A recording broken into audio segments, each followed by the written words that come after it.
Welcome aboard. Today we're going to talk about underappreciated or underrated baits that are used to catch inshore species. Now I'm here with my wife Blondie in Everglades National Park in Florida Keys. This is the last few days of vacation.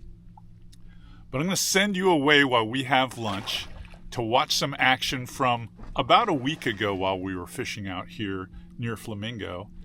And it's bait number 5, which is a stickbait. You don't know what a stickbait is? Tune in, you're about to find out. There's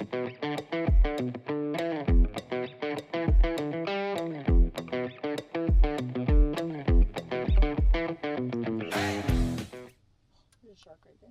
Yeah, lemon. 2 of them. I like working these deep trenches. I'm going to try this little point up trick here. Kind of like somebody took their teeth out.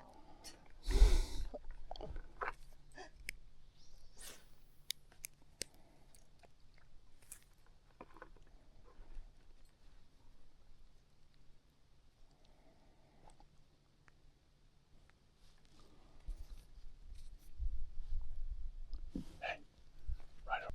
This little wad right here, this is them coming. Definitely them coming right here. I can see them.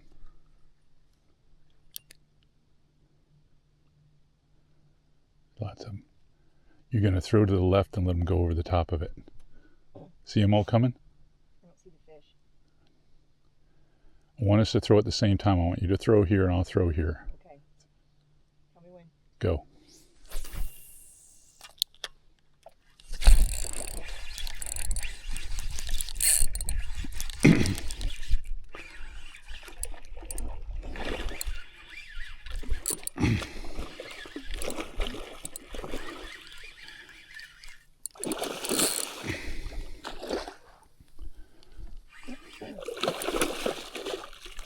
Wow.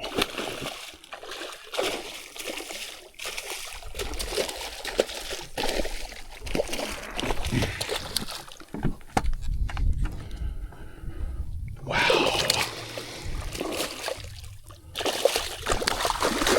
Whew. He's mad. You're not even from Louisiana and you're mad. Crazy. Crazy.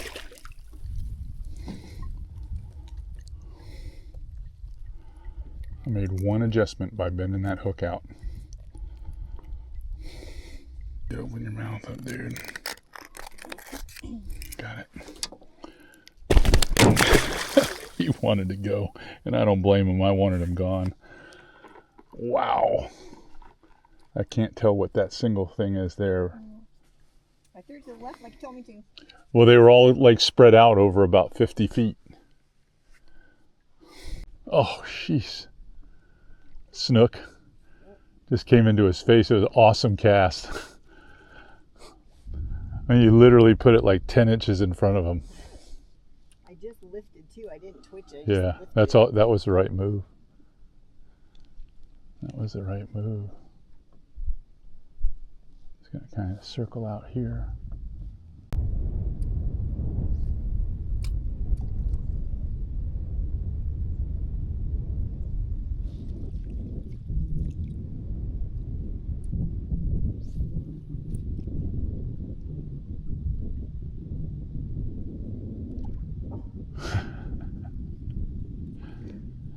Well,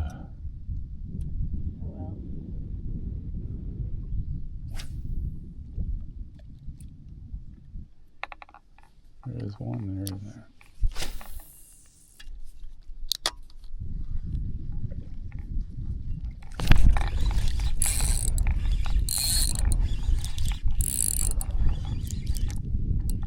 is there a school on them? Nope, just one.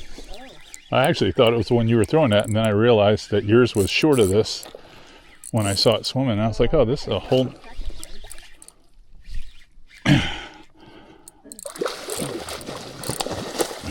one much bigger. Oh, I'm trying to get under my boat. No. I'm trying to get get them under control.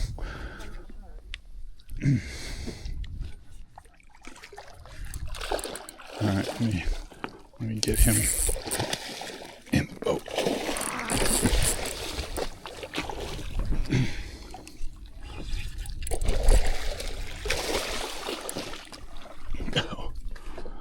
One of the more underrated little stick baits here, of a bunch of them.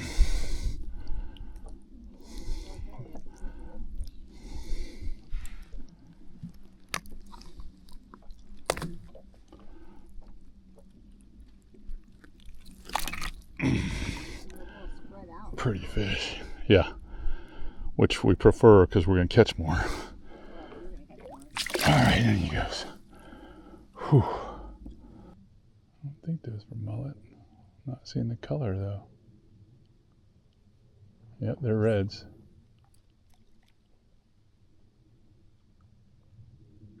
Get it? Way to go, girl. Way to go. That was awesome. You fed him. Totally fed him. Coming down. That was awesome. Stickbaits made our top 5 for most underrated baits, and you were proving them wrong. No one wants to throw it because they think it's dead action. Boy, he hammered that. Oh, he's got it right there where he needs to be.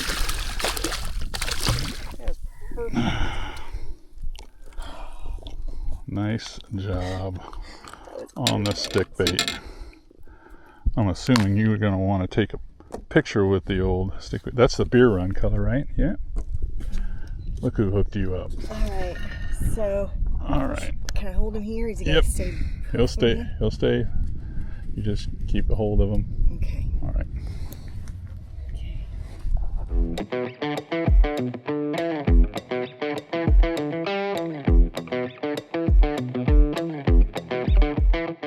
All right, hopefully you enjoyed that little trip with Blondie and I from a few days ago. Stickbaits, unbelievable, underrated bait, and probably should be ranked number 1 as underappreciated or underrated, if you will. Number 4 would be, well, a popper plug. Any popping cut face style topwater plug is definitely underrated. In my opinion, I would use the popping plug more than a walking bait. I'm going to say almost 3 times out of 4. I just like popping plugs. I like the fact that I can walk them just like I walk a typical surface walker. But the fact that I can stop them and just blast a few short blasts of water, especially when I'm tighter to docks or oyster bars or along edges of the mangrove where I need to call the fish out from underneath the mangrove. I just don't have that with a walking bait, and a popper plug just does a much better job.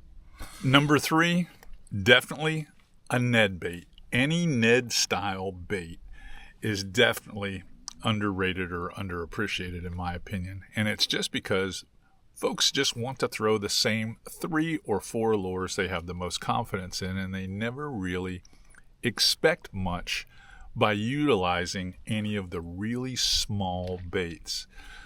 On my boat, my wife would probably testify to this, we either use very small lures most days or we use very large baits.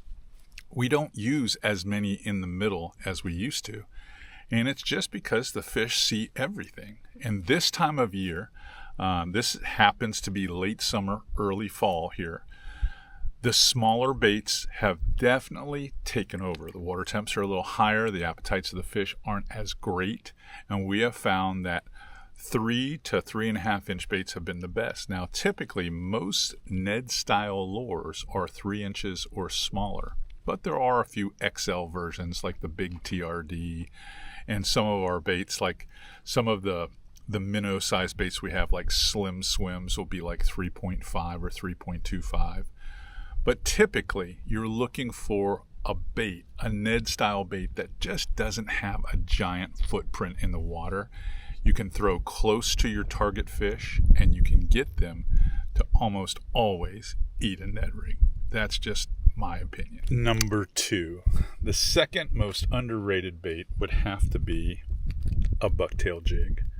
Bucktail jigs absolutely have been a staple in my tackle bag forever. I've caught every species that inhabits most of the estuaries that I'm plying on a regular basis with clients. I catch flounder on them. I catch tarpon on them. I catch snook, redfish. I've caught bonefish on them. I've caught permit on them. You will catch every fish that swims with a bucktail jig. It is definitely one of the most underappreciated lures in your tackle bag. You're not using it. You think it's old school. You think it's what Grandpa used. He did. And you know why? Because Grandpa knew how to catch fish. All right. The number one most underrated bait.